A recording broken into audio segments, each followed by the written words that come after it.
ഇന്ന് തന്നെ ഡൗൺലോഡ് ചെയ്യൂ. കാണൂ നിങ്ങളുടെ ഫേവറേറ്റ് ഷോസ്. എനിക്കതിനാവില്ല ജഗ. ആളാരാണെന്നറിഞ്ഞ എനിക്ക് മുന്നേ പകരം വീട്ടുന്നത് ജഗന്റെ അച്ഛനാവും. ഈ കാര്യം അറിഞ്ഞ ഉറക്കം നഷ്ടപ്പെടുന്ന ആദ്യത്തെ ആളും കുറുപ്പ് സാറാവും.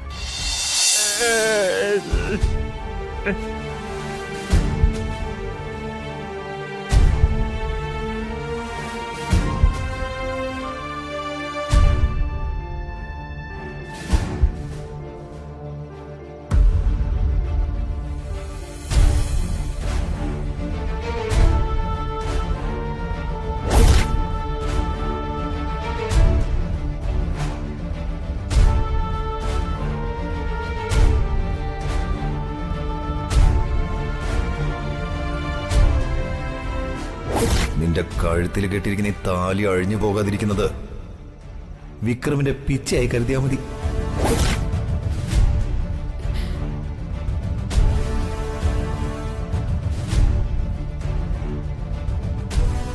മാധവേട്ട,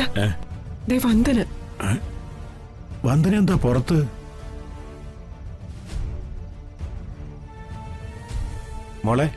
മോളെന്താ ഇവിടെ നിൽക്കുന്നേ? ജഗൻ അവിടെ ഒറ്റയ്ക്ക് കിടക്കുകയാ. മോളകത്തേക്ക് പോ.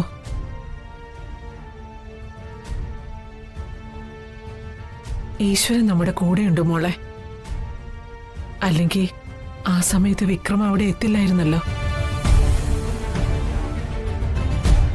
ഒരു മരുമകന്റെ ജീവൻ രക്ഷിക്കാൻ മറ്റൊരു മരുമകൻ എത്തി. ചന്ദ്രു പറഞ്ഞതുപോലെ എല്ലാം ദൈവത്തിന്റെ കരുതലാണെന്ന് വേണം കരുതാൻ. പാവം വിക്രം, അവനോടൊരു നന്ദി പറയാൻ പോലും കഴിഞ്ഞില്ല. നന്ദി എന്നെ കൊണ്ടൊന്നും പറയിപ്പിക്കരുത്. ഒരു വിക്രം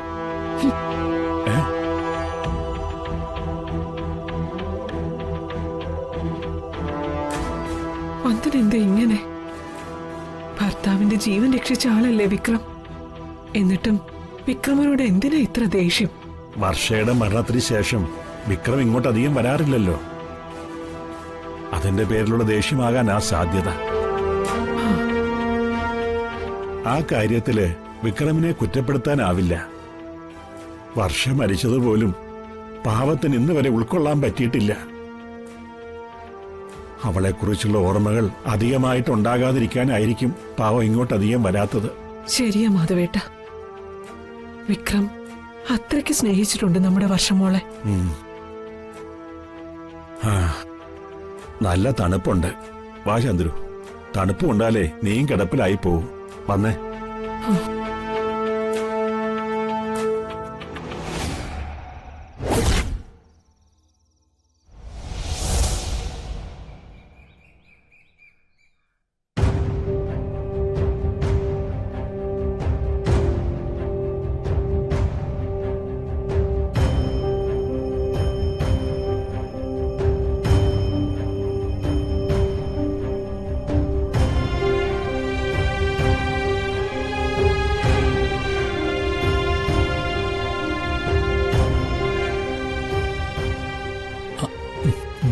കുറച്ചും കൂടെ കഴിക്കാം. മതി വന്ദനെ. പറ്റില്ല, കുറച്ചുകൂടി കഴിക്കണം. ടാബ്ലറ്റ് ഒക്കെ കഴിക്കാനുള്ളതാ.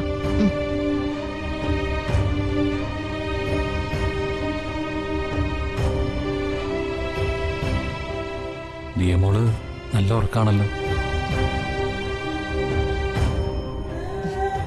ഇന്നലെ രാത്രി മുഴുവൻ പാവം ഏങ്ങലടിച്ച് കരയായിരുന്നു.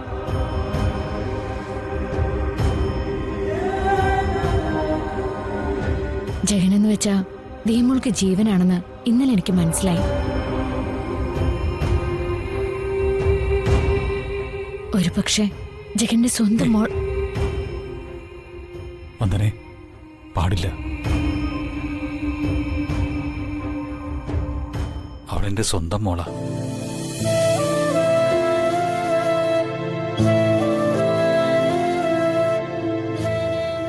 ഇനി ഒരിക്കലും വന്ദന ഇങ്ങനെ പറയരുത്.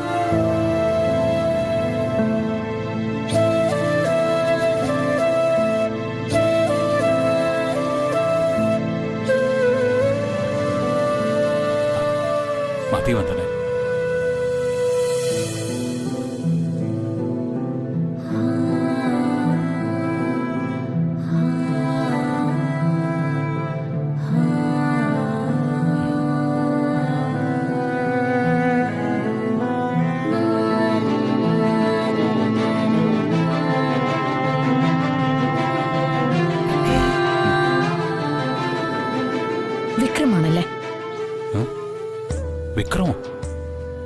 ജഗനെ കൊല്ലാൻ ശ്രമിച്ചതിന് പിന്നിൽ വിക്രം തന്നെയല്ലേ?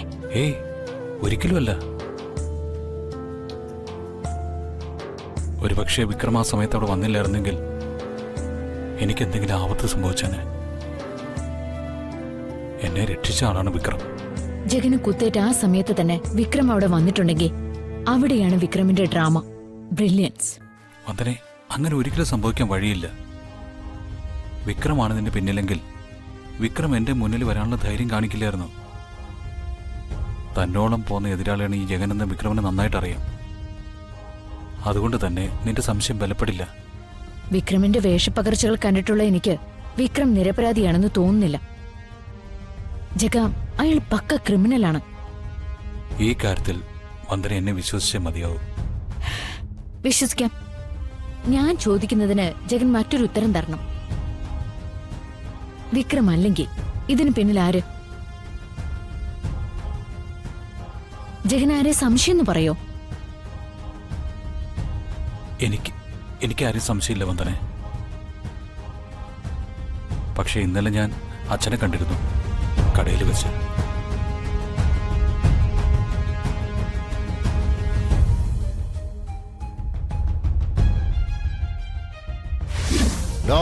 നീ എന്നെ മനഃപൂർവ്വം മാനം കെടുത്താൻ നോക്കുന്നതാ ഇതൊക്കെ ഇട്ടിട്ട്. ഇത് ഞാൻ പുറത്തു കയറുന്ന സ്വപ്നത്തിൽ പോലും വിചാരിക്കണ്ട. നാളത്തെ പത്രത്തിൽ മുൻ MLA-യുടെ മകൻ പെരുവഴിയിൽ തട്ടുകട നടത്തുന്ന വാർത്ത അച്ചടിച്ചു വരുമ്പോ ഞാൻ എന്റെ തലയിൽ മുണ്ടിട്ട് നടക്കേണ്ടി വരും. ജഗ, വിക്രമല്ലാന്ന് ജഗൻ പറയുന്നതിനേക്കാൾ ഉറപ്പിൽ ഞാൻ പറയും. ജഗന്റെ അച്ഛന് ജഗന്റെ ദേഹത്ത് ഒരു പോറലേൽക്കുന്നത് പോലും സഹിക്കില്ല. ആ മനസ്സ് വന്ദനയ്ക്കറിയാം. ആ മനുഷ്യനെ മുന്നിൽ നിർത്തി മറ്റാരെങ്കിലും ആയിരിക്കും ജഗനെ അപകടപ്പെടുത്താൻ സാധ്യത. ജഗൻ പുറത്താലും ഈ ദേഹത്ത് കുത്തി പരിക്കേൽപ്പിച്ചവരോട് ഈ വന്ദന പൊറുക്കില്ല. എനിക്കതിനാവില്ല ജഗ. ആളാരാണെന്നറിഞ്ഞ എനിക്ക് മുന്നേ പകരം വീട്ടുന്നത് ജഗന്റെ അച്ഛനാവും. ഈ കാര്യം അറിഞ്ഞ ഉറക്കം നഷ്ടപ്പെടുന്ന ആദ്യത്തെ ആളും കുറുപ്പ് സാറാവും. വന്ദന എനിക്ക് വാക്ക് തരണം. എന്താ? അതാരാണെന്ന് നമ്മൾ അറിഞ്ഞാൽ അച്ഛനോട് ഒരിക്കലും പറയില്ല. മാനത്തെ കൊട്ടാ